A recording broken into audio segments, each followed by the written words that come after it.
you are not raising your hand, so do you think you did not have a headache any time in your life?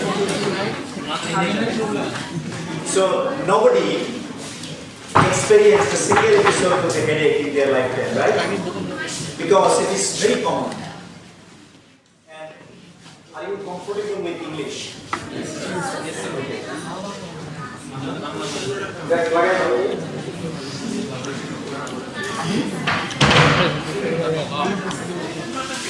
So as a fifth year student, I'm not sure what you should know about the headache and what you should not know about it. Because in your exams, you studied the written questions. Is there any topics from headache in the written exam? DBS? Do you know? No questions. But it's a very common neurological disorder. Mostly, this is the most common neurological disorder around the world. So, if you feel any pain in our head, that is the headache, right? Now, brain and head, there are so many structures, but fortunately or unfortunately, most of them are pain sensitive. Now, what are the pain sensitive structures of our scalp? Is a pain sensitive. Blood vessels. Blood vessels are intracranial blood vessels are pain sensitive. But those blood vessels which closely apply to the convexity of the pia mater, these are not pain sensitive. Dura mater is a pain sensitive structure. Fox cerebri, these are the pain sensitive structures. Some venous sinuses are the pain sensitive. Except these, all the intracranial structures are the pain insensitive. So, any pathology, any disease which can involve those pain sensitive structures can cause a headache. So, generally, we can classify the headache as two segments. One is primary, and another is secondary. So what is the primary headache and what is the secondary headache?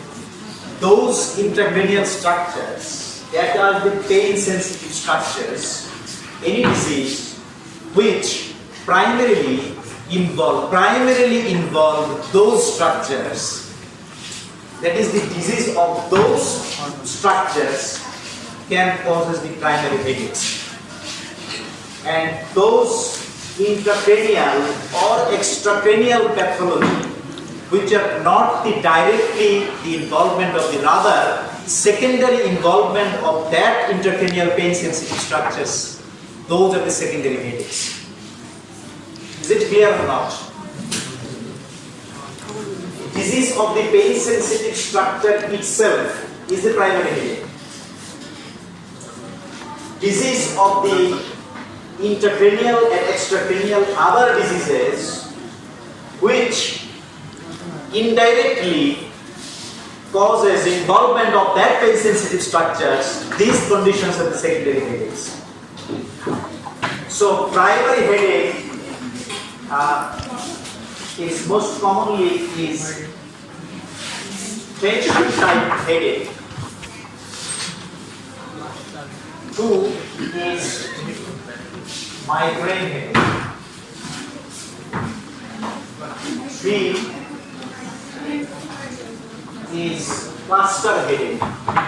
So these 3 are the primary headaches. There are other list of primary headaches. I think this list is not necessary for you people. This cluster headache is a subgroup of this TAC, that is the trigeminal autonomic topalgia. If you say these 3 are the primary headaches, that's okay. Other than this, secondary headache, say a intracranial hemorrhage can cause headache. This is the secondary headache. Intracranial neoplasm can cause the headache. This is secondary headache.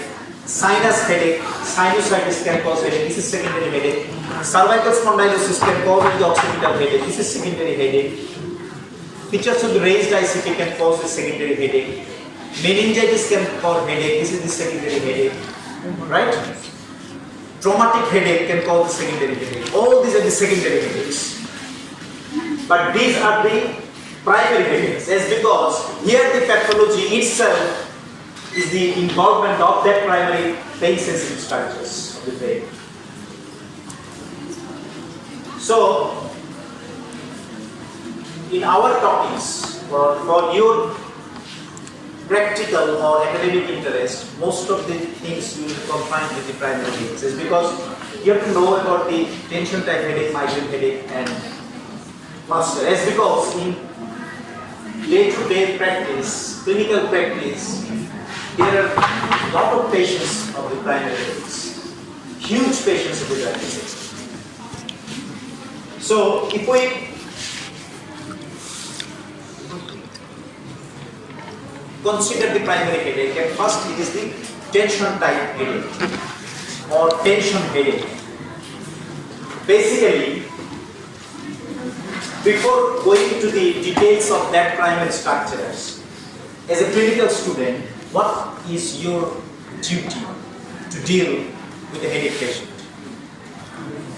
As in third year's class, you already is very much known about the symptom analysis, right?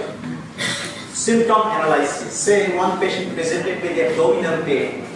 What is your clinical approach to diagnose that type of abdominal pain? Simple is that headache is a symptoms, headache is a disease, headache can be a symptom. So if we consider headache as a symptom, so you must analyze the symptoms, right? So as a clinical student, some points is necessary. So number one is the onset. Is it sudden onset or acute onset or subacute onset or chronic onset? This is the onset. Number two is the character. What is the character of the pain? Character, it can be throbbing, it can be dull aching, it can be pulsatile, right? These are the characters. It can be band-like. These are the characters. What is the severity? Severity can be severe headache, moderate headache, mild headache. You can describe it as a thunderclap headache. Another adjective, thunderclap headache. So severity. What is the duration of the headache? Duration. It can be hours, it can be minutes, it can be days, it can be weeks. Duration of a particular headache. What is the site of the headache? Is it localized to one portion, diffuse, or band-like? So these are the site of the headache. What is aggravating factors of the headache? What are the conditions can aggravate this headache? What are the conditions can relieve this headache? So these are the relieving factors. What are the associated factors? What are the other symptoms associated with the headache? So all these are the symptom analysis. So whenever we deal a headache patient, you must consider the symptom analysis of the headache. That's because these symptom analysis give you clue what is the actual diagnosis is. Say, this is the tension type headache. Tension type headache, it is the most common headache of all headache disorders, all primary headaches, most common. It occurs can both male and female. It occurs can any age, but particularly adult patient. So if we say tension type headache, the onset, usually it is the subacute or chronic type of headache. It is not the acute sudden onset headache. So what is this character? It is a diffuse band-like headache. So what is the severity? It never severe headache. It is mild to moderate type of the headache. What is the duration? In the duration, few hours, 2 days, 2 weeks, 2 months. Site, basically around the head or diffuse, different sites. Aggravating, there is no typical aggravating factor, but it has some associated conditions. The peoples those are anxiety, suffering from the anxiety and depression. Those type of the people usually suffer from this kind of headache. Actually, there is no associated phenomena or other phenomena, means nausea, vomiting, no associated things. It is the featureless headache. That is only headache, no other additional things. So it's a featureless headache. But associated anxiety and depression can occur. And people typically describes this headache. It starts from the later part of the day. That is, as the day progresses, the headache intensity rises. It seems that, what is the pathophysiology? Not clear, but seems that the muscular contraction is the main cause. So muscular contraction can be caused by prolonged posture, by tension, anxiety, depression. The muscular contraction can cause this kind of headache. So as we work, that is the office work, day work, any work, at the morning these patients feel better. As the day progresses, when the more and more workloads, then the patients may feel this sort of headache. So this is the tension type headache. So from this history we can consider this tension type headache. Migraine headache, it is the onset, it is the sudden type of headache. Sudden onset of the headache. And it is the actually recurrent headache. Tension type headache can be recurrent, but most of the time tension type headache is a chronic course. Migraine headache is the episodic headache, that is recurrent headache, which persists 4 hours to 72 hours. Usually 4 hours to 72 hours. Severity, it is moderate to severe in intensity. Location, usually unilateral. It can be bilateral, but usually unilateral. Site, not specific site. Right temporal maybe left temporal, maybe bifrontal, maybe occipital, any site. Aggravating factor. There are some aggravating factors. One is light, one is sound, one is stress, one is empty stomach. Certain foods like cheese, chocolate, coffee. So these are the aggravating factors. Noise, these are the aggravating factors. What are the relieving factors? Cool, dark, calm, less sound environment. What is the associated things? It is the associated with photophobia, nausea, vomiting. Right? So if you questions the patients like this, then you can continue. And usually the patients is female, 3:1. Females are 3 times more prone to develop the headache in the male migraine headache. Cluster headache. It is the very sudden, severe headache. It is not a moderate headache. It is always a severe form of the headache. It has this particular site, that is the retroorbital, behind the eye, one-sided, unilateral headache. It persists very few seconds to only minutes. Unilateral headache, retroorbital headache, severe form of the headache, short-lasting headache, persists seconds to few minutes, and it is very severe headache, and it can occur in cluster. Cluster means one headache, two headache, three headache, or four headaches. 3 to 7 headaches can occur in a day. It can occur several days in a week, and then a disease-free intervals of weeks or months. Then again a cluster occurs. So it is distinct from the migraine headache, right? So this is the cluster headache.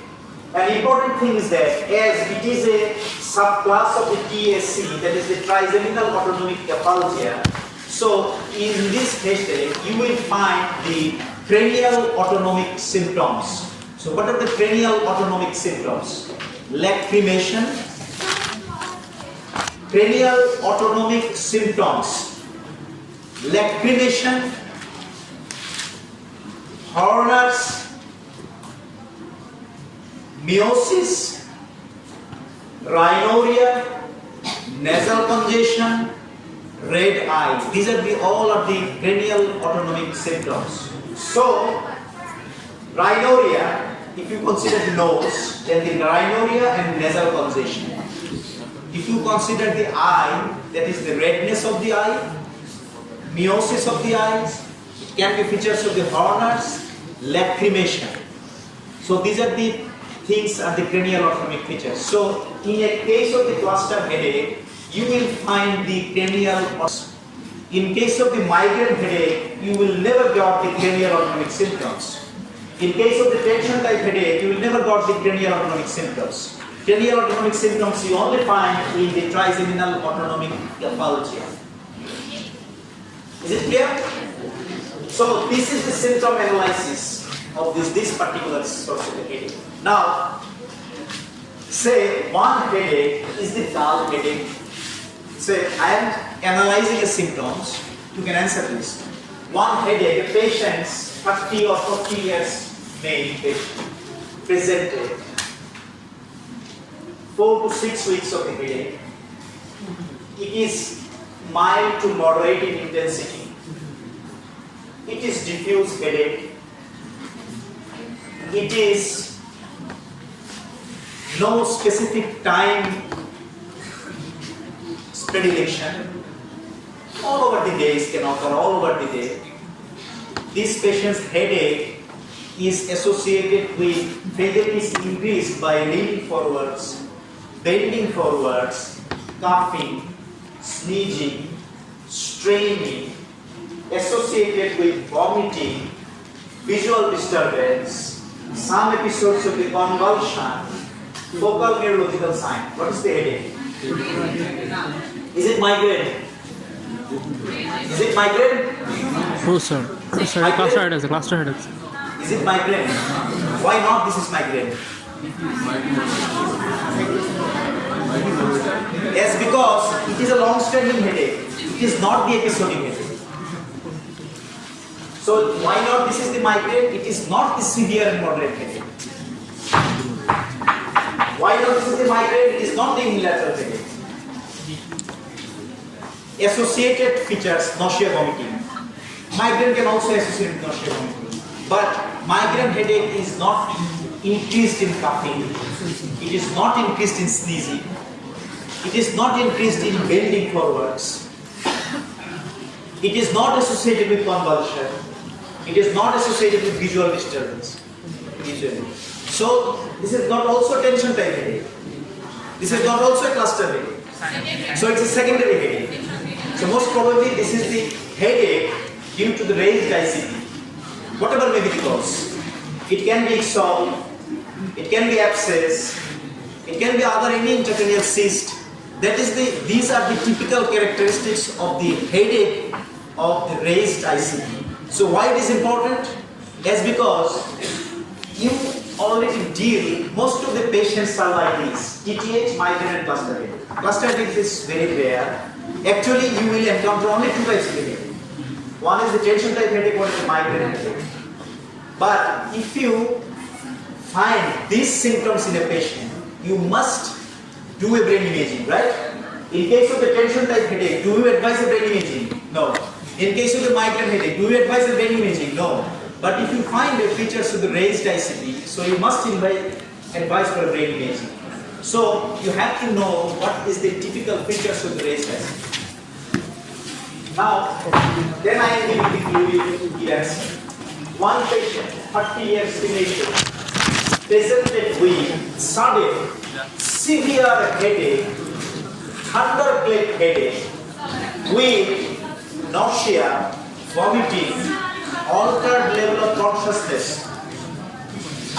A 30 years female patient presented with sudden severe thunderclap headache associated with nausea, vomiting and altered level of consciousness.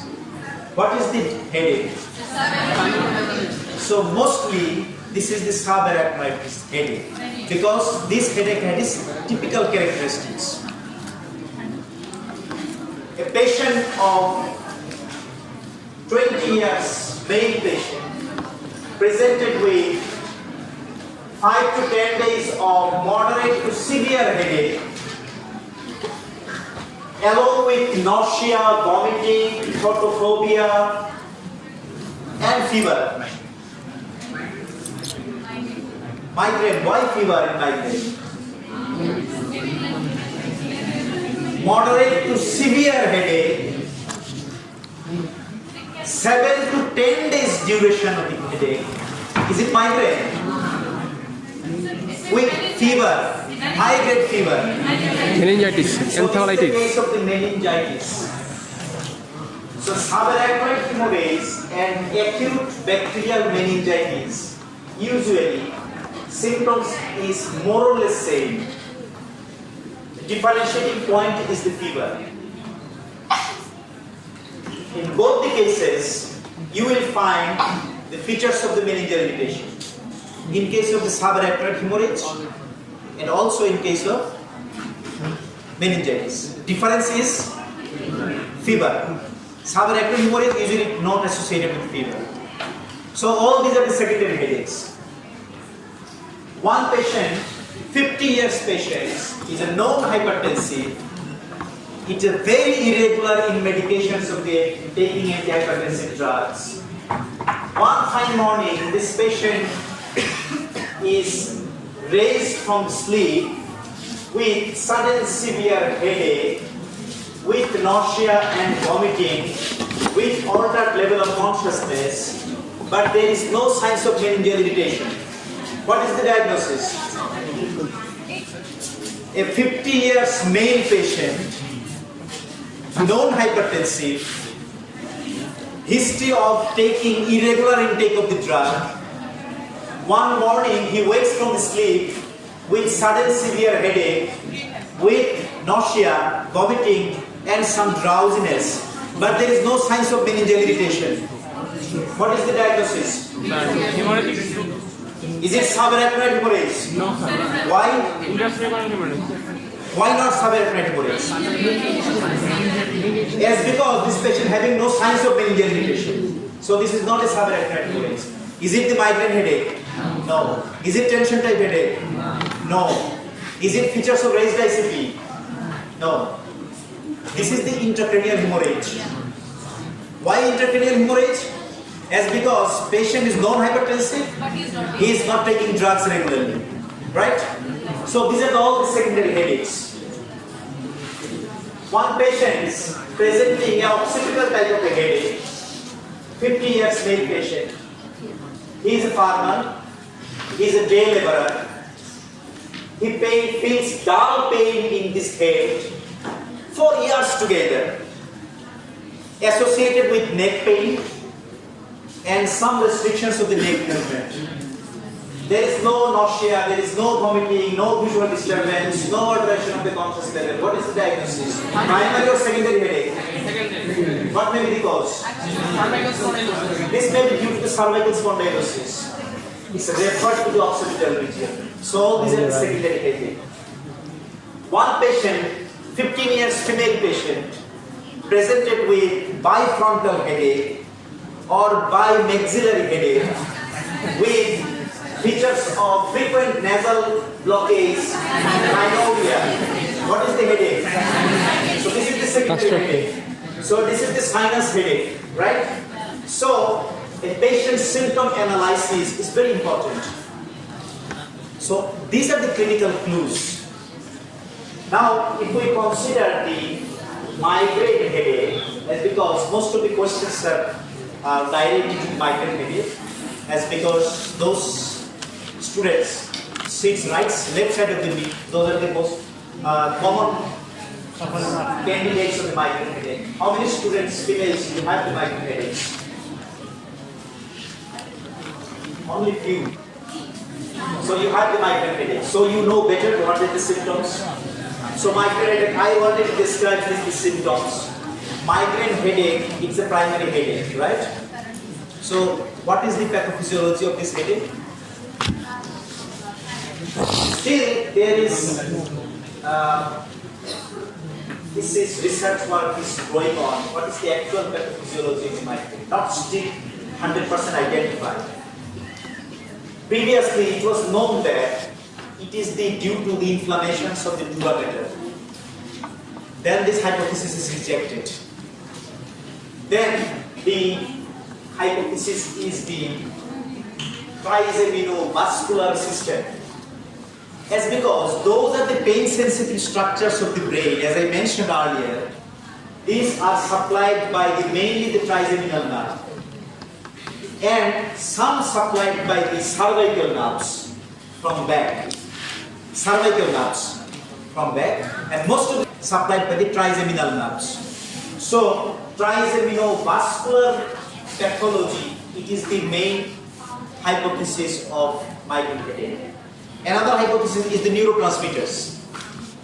And the most important neurotransmitters are the serotonin. There are so many serotonin receptors in the brain, so many serotonin receptors.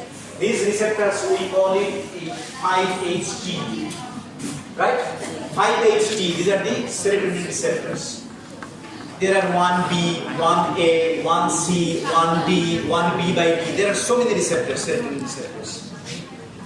And another thing is that it is CGRP, that is calcitonin gene-related peptide. It is very complicated. I am not going into details of this, but if you just terminologies, what are the 5-HT? These are the serotonin receptors in the brain. What is the CGRP? It is the calcitonin gene-related peptide.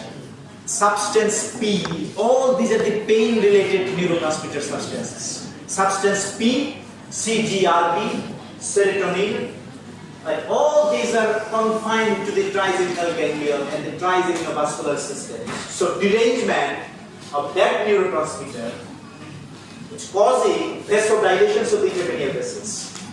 So these are the main things. We feel the migraine headache due to the vasodilations of the intracranial structures. Vasodilation. This is the main cause. So most of the treatment directed to minimize the vasoconstrictions. So this is the pathophysiology of the migraine. Now females are the more sufferer from 15 to 45 years. That is the child age. Sorry? Why? There is a debate why. It is evidence-based medicine. And also females have some hormonal influence. It is supposed that the estrogen is a positive factor for the migraine headache. But nowadays, there are children, good number of the children suffering from migraine. In that cases, there is no female preponderance. Male and female is the same, below the 15 years of age. But 15 to 45 or 50 years, females are the 3 times more common than the male. Migraine headache. So symptom analysis is already done, the migraine headache. Migraine headache is classified as aura. This is the classical migraine. That is, it is a vascular phenomenon. Aura is a vascular phenomenon.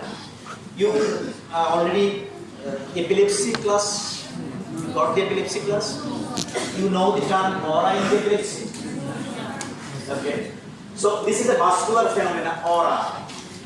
That is, before the starting of the headache, a migraine patient may feel some visual disturbance. That is the term of the fortification spectra. That is, a silver line, zigzag line, is turning around across the visual field. This is the fortification spectra. This is the visual aura. Sometimes some patients may feel a tingling numbness sensations in any parts of the body which is marching for a few minutes before the start of the headache. This is the sensory aura. Sometimes the patient may feel a weakness of one portions of the body. It is the motor aura. So most of the migraine patients experience a visual aura. Do you have anyone? So no one of you has the classical migraine. So you are the patients of migraine without aura. This is the common migraine. And if you have the aura, it is the classical migraine. Sometimes a migraine patient can present without a headache. Confusing, right? But the patient may present with vertigo, nausea, vomiting, dizziness, can persist for hours. This is the basilar migraine or vertebrovascular migraine. That is the posterior circulation. That is our brain has two circulation. One other is anterior circulation, which is by the carotid arteries. Another is the posterior circulation, is the vertebrovascular arteries, which supplies the cerebellum brainstem, right? So, vertebrovascular migraine or basilar migraine may can complain without headache. So these are the another things. One patient can present with only eye problems, sudden loss of the vision for a few hours. It can be retinal migraine. So these are the variants of the migraines. But as a fifth-year student, only the migraine with aura, migraine without aura, you have to know. That's the classical migraine and common migraine. So, if you patient finds unilateral headache, recurrent headache, unilateral headache, throbbing type of the headache, moderate to severe intensity, with nausea and vomiting associated with photophobia and phonophobia, diagnosis is the migraine headache. Is it clear? Okay. Now, is there any need investigation for migraine? It's a clinical. So if you do imaging, you will get nothing. So how you treat a migraine patient? Treatment is two types. One is abortive, another is prophylactic. Abortive means you have to abort the attack. That is the treatment of the acute migraine headache. So how you abort the attack?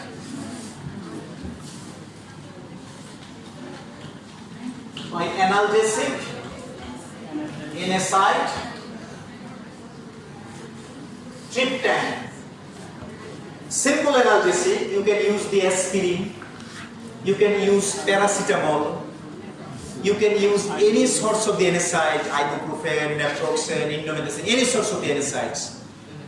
And then triptan group of the drugs. Triptan group of the drugs, it is the serotonin receptor agonist. Specifically, 5-HT 1B1B. These are the serotonin agonist. Triptan group of the drugs. Can you name one of the triptan group of the drugs? It can be sumatriptan, naratriptan, zolmitriptan, elmotriptan, rizatriptan. There are list of the drugs. Every 6 months, 1 year, 2 years interval, there are new drugs introducing. So these are the triptan group of the drugs which acts on the serotonin receptor. causing the vasoconstriction. That is, they minimize the vasodilation. So, analgesic, NSAID, and triptan group of the drugs, these are the form of the abortive therapy.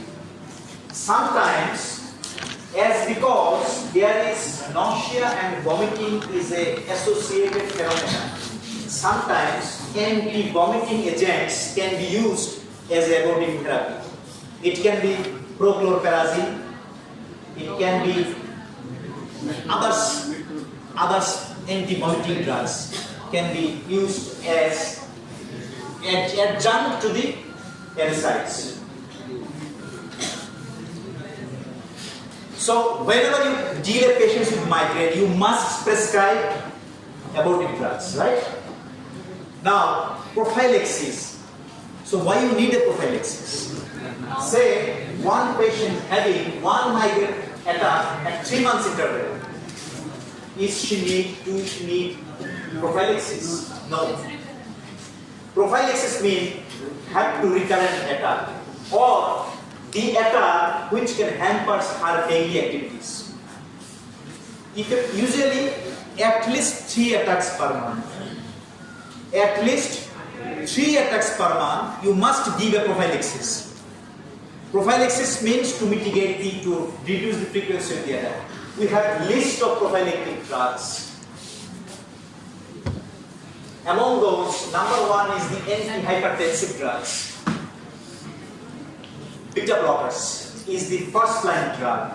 Propranolol, atenolol, metoprolol, pindolol. These are the drugs. Most common is the propranolol. It is the first line drugs with prophylaxis. So these are the antihypertensives. Number 2, antiepileptics. Antiepileptics. Antiepileptics, the first one is topiramate. Number 2 is the valproate. So these are the prophylaxis. Number 3, flunarizine group of the drugs. Flunarizine. যেটা তোমরা নরিয়াম হিসেবে চেনো, right? Flunarizine is a prophylactic drugs. Tricyclic antidepressant.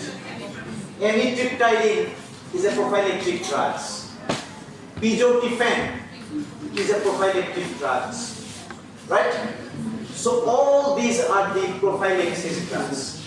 Now question is, there are a list of drugs. Now is there any guideline? No guideline. If you give a prophylaxis of any drugs, say one patient is having bronchial asthma, can you prescribe a propranolol? No. So propranolol is contraindicated. One patient having always tachycardia, can you prescribe a tricyclic antidepressant? It will cause more tachycardia, right? One patient is very obese. Pizotifen causes more obesity. So you cannot prescribe a pizotifen in the obese patient. One patient having sinus bradycardia, you cannot prescribe him a propranolol. So it is individual to individual basis. But if you prescribe a prophylactic drug, there must be at least 3 attacks per month. Or this attack, if the patient says, this attack is hampering my daily activity, you can just get prophylactic. Right? So this is the migraine headache, what about? Cluster headache, I am not talking much about the cluster headache. I have already described the characters of the cluster headaches. It usually occurs in the 3rd decade of the patient. 3rd decade, severe form of the headache. It is not very common. And cluster headache, how you give treatment? Cluster headache is respond with 100% oxygen. 100% oxygen, just chronic. It is not response with conventional NSAIDs or analgesics.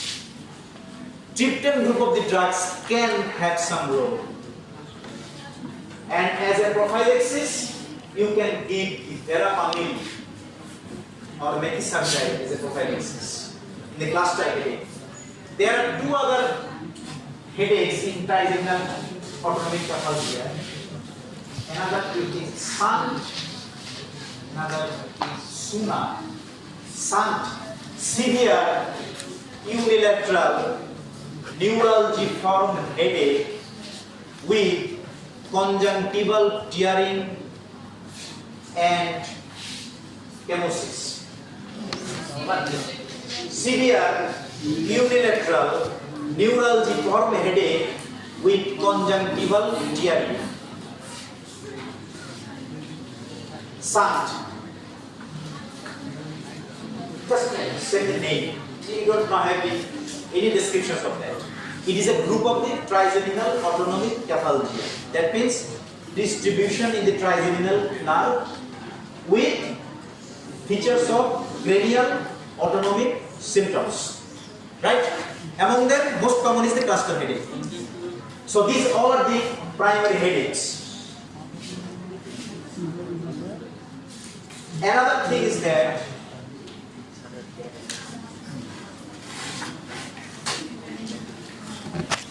CDH, this is the chronic daily headache.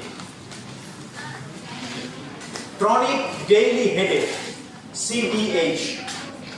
If a person suffers headache at least 15 days a month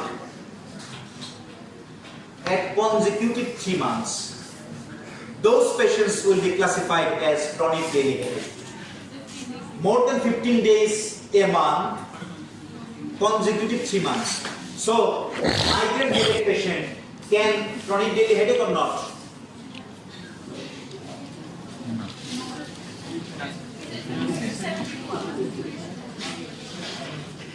72 hours. So this is the first 1 episode of the day.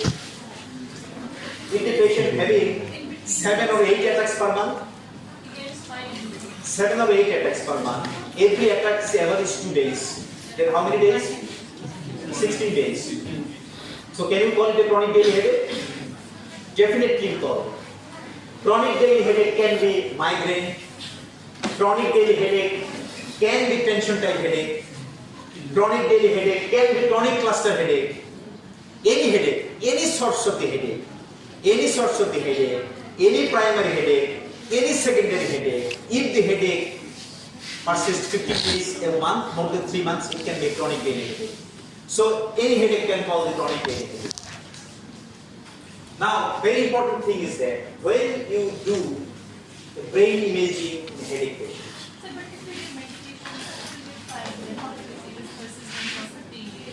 if you get medications, if the headache day is not exceeding 15 days, this is not chronic daily headache. But with medication, if the patients persist more than 15 days, still this is the medication.